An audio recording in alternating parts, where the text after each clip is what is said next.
Добро вечер и од мене од студиото на телевизија Нова. Во наредните 2 часа акцент ставаме на економијата и бизнисот. Како растеше и се развиваше македонската економија изминатите 25 години. Земјава доби своја валута и независен финансиски систем.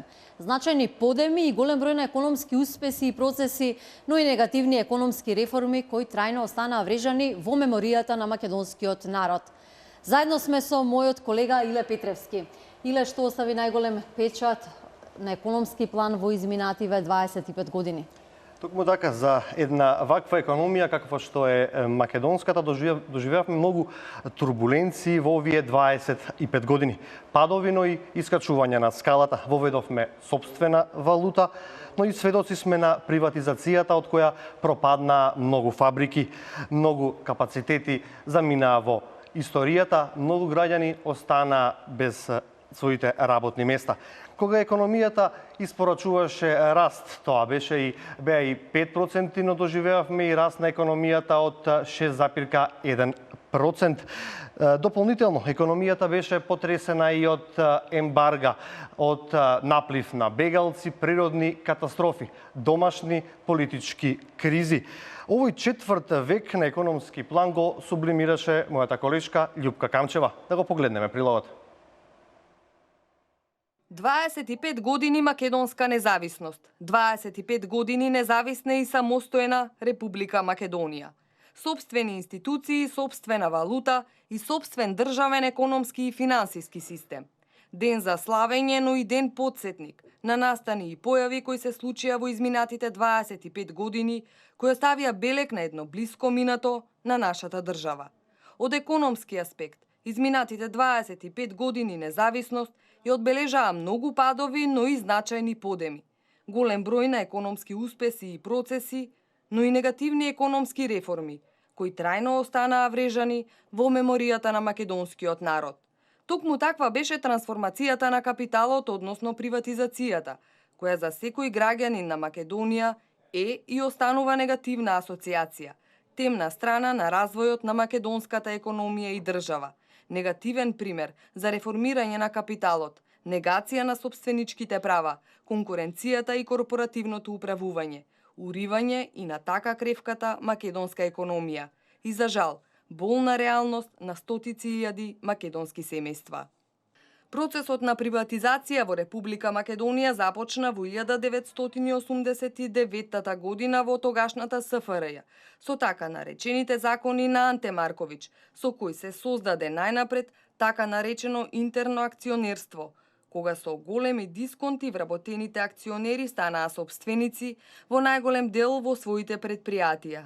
А подоцна во јуни 1993 година продолжи со донесување на македонскиот закон за трансформација на предпријатија со општествен капитал, кој воведе поразличен модел на приватизација кој продолжи законски да се нормира во 1995 година, кога се донесе законот за преструктурирање на дел од предпријатијата кои во своето работење искажуваат загуби.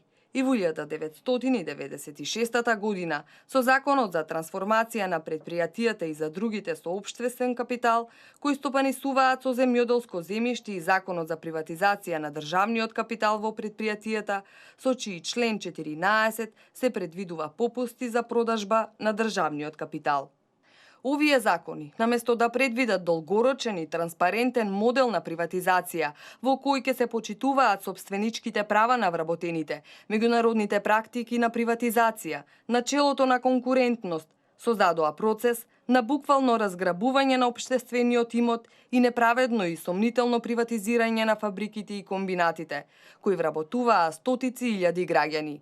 Овој трагичен модел на приватизацијата според многумина го означи силниот удар врз македонската економија, кој се реализирал преку тогашното политичко раководство и малата бизнис елита. Стекнувањето на капитал без пари создаде и процес на отсуство од желба за менаџирање и успешно раководење на дотогаш успешните фабрики и комбинати.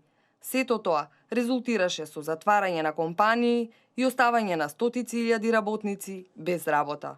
Резултатите од болната приватизација беа фатални за македонската економија. Над 680 фабрики и комбинати беа упропастени и затворени, од кои 154 представуваат дотогаш македонски индустријски гиганти. И јадници предпријатија станаа неликвидни. Стотици чекаа стечајна постапка со која раководеа само неколкумина стечајни управници и стечајни судии во државата. Над 200.000 македонски граѓани останаа без работа и без собствена екзистенција и според познавачите, над 4 милиарди евра капитал беше обезвреднет и заврши во рацете на малобројната политичка бизнис елита. Тоа беа години кои предизвикаа несигурност во општеството, огромни екзистенцијални проблеми, протести поради загубеното работно место и многу семејни трагедии. Приватизацијата, освен дома, како најнеуспешен модел во целиот регион на југоисточна Европа, беше прогласена и од бројни странски представници и аналитичари. Стапката на невработеност на почетокот на 90-тите години изнесуваше помеѓу 18 и 19%. Како директна последица на катастрофалната приватизација и лошите економски политики, резултатот беше драстично зголемување на бројот на невработени, односно невисоката алармантна невработеност во 2005 година со 38%. За потребата да се направи трансформација на капиталот од државен во приватен беше оценето на највисоко ниво, а беа предложени 3 модели, велат универзитетските професори. Избраниот модел беше применуван и во други земји. Трансформацијата не помина без потреси, а побрзо се трансформираа компаниите кои биле извозно ориентирани. Процесот на, да се вратиме на процесот на трансформација на собственоста на капиталот, се одвиваше дел со тешкоти, дел со акламација. Компаниите кои што беа извозно ориентирани, особено нето извозниците, многу брзо се трансформира од државна, односно од општествена во приватна.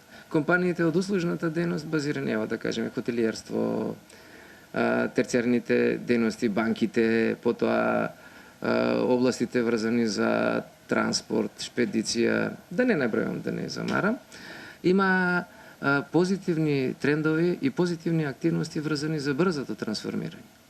Приватизацијата останува во минатото и во меморијата на македонските граѓани, а состојбите на економски план почнаа да се подобруваат во последната декада, кога македонската економија зема сериозен замав. Со политиката на отварање нови работни места, невработеноста денес е на историско најниско ниво и од 38% се намали под 25%. Намалувањето на невработеноста е резултат на рекордниот број од над 150.000 новосоздадени работни места. Во земјава почна да се применува политиката на агресивно привлекување странски компании и за прв пат од македонскиот пазар почнаа да се извезуваат производи со високо додадена вредност кои претходно не беа познати за домашните бизнисмени и компании. Се донесоа плејада на мерки и закони со цел подобрување на условите за бизнис. Вработувањето сега е на рекордно ниско ниво, под 25 или околу 25%, а знаеме колку беше. Надворешната задолженост е повторно во рамките, иако благо се зголеми, многу благо се зголеми во овој краток период, конзистентната монетарна политика и одржувањето на девизниот курс како една од сегментите на монетарната политика, односно утврдување на врзувањето на нивото на курсот на денарот во однос на еврото или врзувањето на еврото придонесе кон стабилност на планирањето на активностите.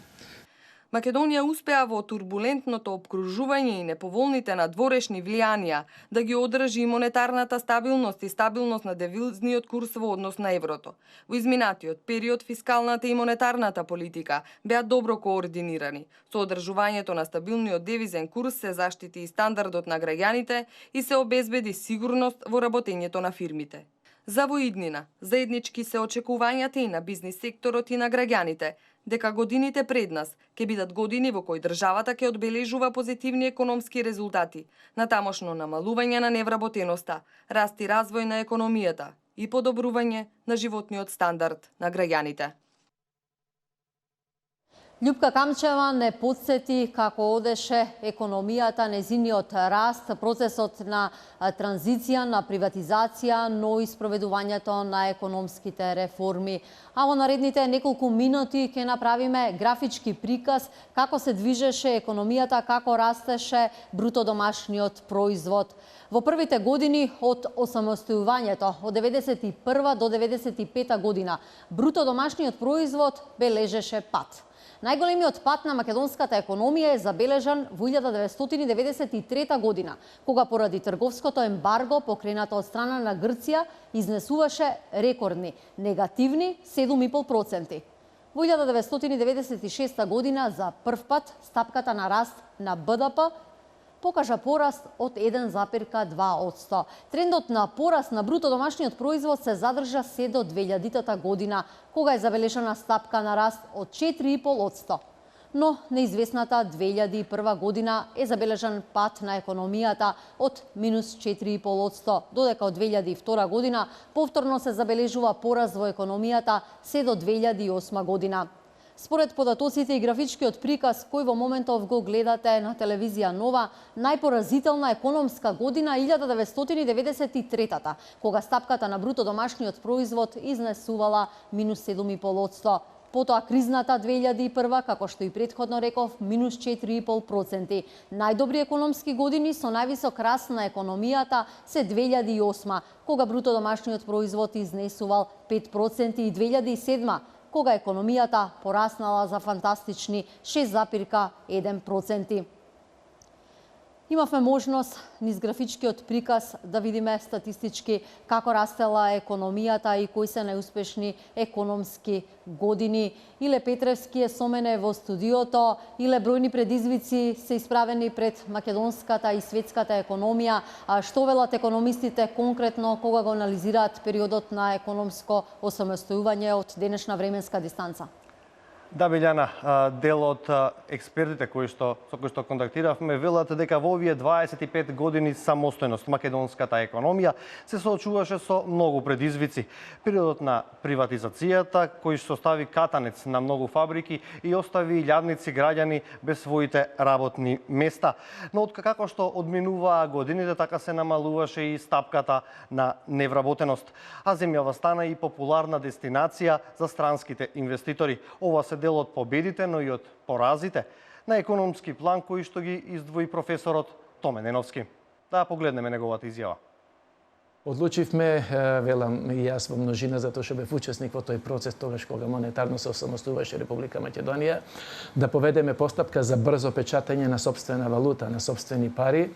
Во почетокот тоа беа бонови, вредностни бонови, не беа именувани, не сакавме да кажеме јавно дека се подготвуваме за монетарно самостојување, затоа што ќе имавме последици со останатиот дел од Југославија, затоа што бевме се уште дел од поранешна Југославија и се уште црпевме средства од тогашната Народна банка на Југославија, а во оној момент кога ќе се соопштеше дека имаме монетарно самостојување, таа чешма на пари ќе се затвореше автоматски, а ние не ќе бевме спремни без тие пари да преживееме. Според тоа се правеше во тајност, ги подготвивме во многу кратко време боновите, во кратко време ги отпечативме во Прилепската печатница 11 октомври, во Народна банка многу интензивно, деноноќно во буквална смисла се работеше на средување на таа количина на пари за да се подготват за денот кога требаше официјално да се соопшти дека влегуваме во монетарно самостојувавме. И ние бевме некаде кон крајот на март подготвени за монетарно самостојување, меѓутоа се чекаше денот кога тогашна Југословенска народна армија ќе напушти територијата од Република Македонија, затоа што ќе беше нелогично во исто време да имате сопствена валута, а имате Југословенска народна армија која што користи југословенски динари. Ќе беше валутен паралелизам. Ќе имавме две валути и тоа веќе кој знае што ќе се случеше, а имавме, мора се признае, и закани од сојузната влада во тоа време, од другите актери, дека може да не снајде она што се снајде Словенија, некакви атаци, војни, притисоци, борби во Македонија, како што беше во Хрватска и во Словенија, го избегнавме многу успешно на 15 април 1992 година. ЈНА ја напушти територијата на Македонија и веднаш за 10 дена ние веќе закажавме како држава седница на собранието, тоа беше на 26 април 1992 година. тоа беше ден Великден, недела, кога собранието ги донесе потребните закони и ја воведовме паричната единица на Република Македонија, денарот. Иле, слушнавме од професорот Неновски, зборуваше за монетарното самостојување, но и за создавањето на денарот. Ние во наредниот час очекуваме во студиото низа бизнисмени, но и банкари кои ќе зборуваат токму за креирањето, за создавањето на домашната, на македонската валута. Како што и пред малку те прашав, пред Македонија во овој исклучително чувствителен период, кога земјава изминативе 2 години се наоѓа во политичка криза, бројни економски предизвици се исправени пред нашата земја. Што може да очекуваме? Според изјавите на експертите, низа пречки застануваа на патот на македонската економија, како што и претходно напоменав, ембарго, војни конфликти, наплив на бегалци, политички кризи, но и ред други осцилации кои што застанаа на патот на македонската економија. Според професорот Томе Неновски, да беше економијата многу посилна, а да ги немаше оние реформи кои што претходно ги имаше реализирано, немаше да успее сега вака да цврсто да биде застаната на нозе. Да го погледнеме и овој став на професорот Неновски. Одлучивме, велам и јас во множина, затоа што бев учесник во тој процес тогаш кога монетарно се осамостојуваше Република Македонија, да поведеме постапка за брзо печатање на сопствена валута, на сопствени пари. Во почетокот тоа беа бонови, вредносни бонови, не беа именувани, не сакавме да кажеме јавно дека се подготвуваме за монетарно самостојување, затоа што ќе имавме последици со останатиот дел од Југославија, затоа што бевме се уште дел од поранешна Југославија и се уште црпевме средства од тогашната Народна банка на Југославија, а во оној момент кога ќе се соопштеше дека имаме монетарно самостојување, таа чешма на пари ќе се затвореше автоматски, а ние не ќе бевме спремни без тие пари да преживееме. Според тоа се правеше во тајност, ги подготвивме во многу кратко време боновите, во кратко време ги отпечативме во Прилепската печатница 11 октомври во Народна банка, многу интензивно, деноноќно во буквална смисла се работеше на средување на таа количина на пари за да се подготват за денот кога требаше официјално да се соопшти дека влегуваме во монетарно самостојувавме.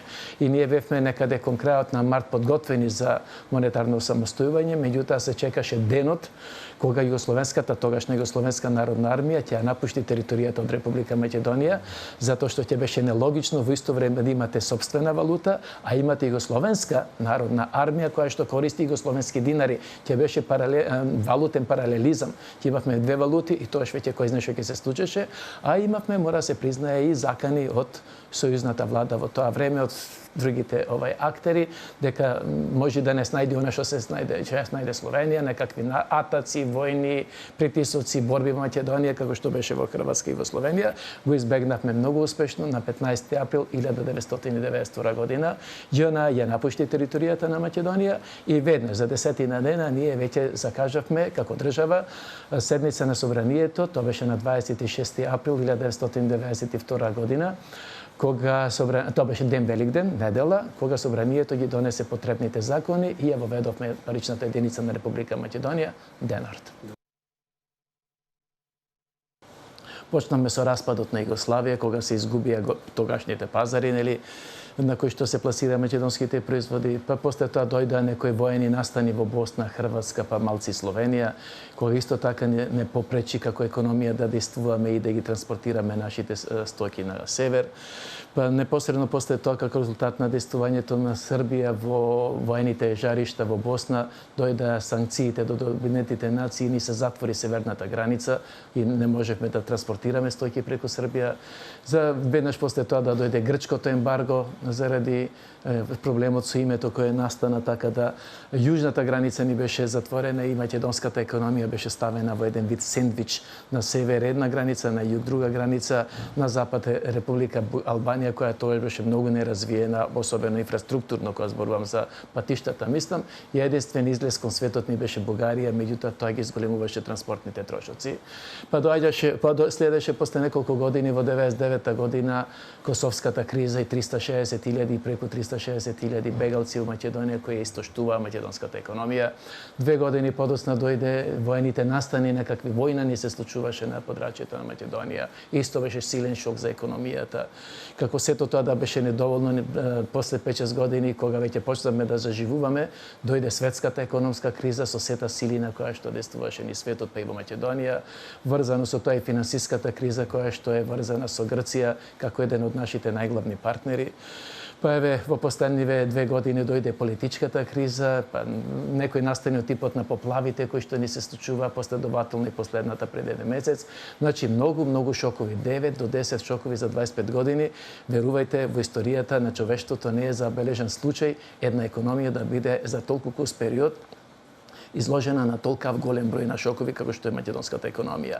И во таква една ситуација некој би логично би размислувал и би очекувал дека пропаѓа македонската економија. За среќа, таа ги покажа сите своји скриени способности или како ни викаме латентни способности и можности и излегуваше повредена, меѓутоа не многу оштетена, што значи дека постојано се наоѓа сили за излез од таквата загрозено заради тие шоковни настани, за да во еден период економијата почне така убаво да живее 2005, 6, 7, 8 година да бележи стапки на порас од 5, 6, нешто и преку 6% на годишно ниво порас на бруто домашниот производ, што беше еден убав показател дека ние се почнавме се движиме по убавата патека нагоре. Меѓутоа повторно ни се случуваа некои настани, повторно не враќаа назад, повторно бруто домашниот производ одеше во минусна зона во некои години заради таа криза и другите овој шоковни влијанија, што значи одевме во една цик-цак линија во сите овие 25 години. И еве сега сме повторно во една кризна ситуација, политичка овој пат. Јас искрено се надевам дека набрзо таа ќе се надмини, дека веќе во следниот период ние ќе тргнеме навистина по една трајна и одржлива патека на економски растеж, која што треба да го роди она што сите го очекуваме, пораст на животниот стандард на нашите граѓани. Го слушнавме универзитетскиот професор Томе Неновски, неговите ставови и анализи за македонската економија од осамостојувањето до денеска. Во 92-та Македонија официјално монетарно се осамостои. Излегоа првите македонски пари. Иле, како се создаваше македонската валута? Да, Билјана, на ден Великден 26 април 1992 година Македонија и официјално монетарно се осамостои. Од собраниската говорница првиот премиер на независна Република Македонија, Никола Клюсев, ги презентираше првите македонски пари со зборовите: Република Македонија воведува сопствена парична единица што ќе го носи името денар. Името на македонската парична единица го предложи Македонската академија на науките и уметностите. Првите предлог банкноти имаа вредност од 25, 50, 100, 500, 1000, 5000 и 10.000 денари. На предната страна на банкнотите најчести мотиви беа споменикот Македониум и женина жетва.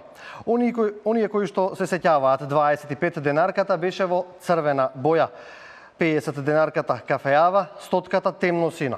Потоа следуваа банкнотите кои имаат повисока вредност, 5000-дарката зелена и 10.000-дарката сина и така натака.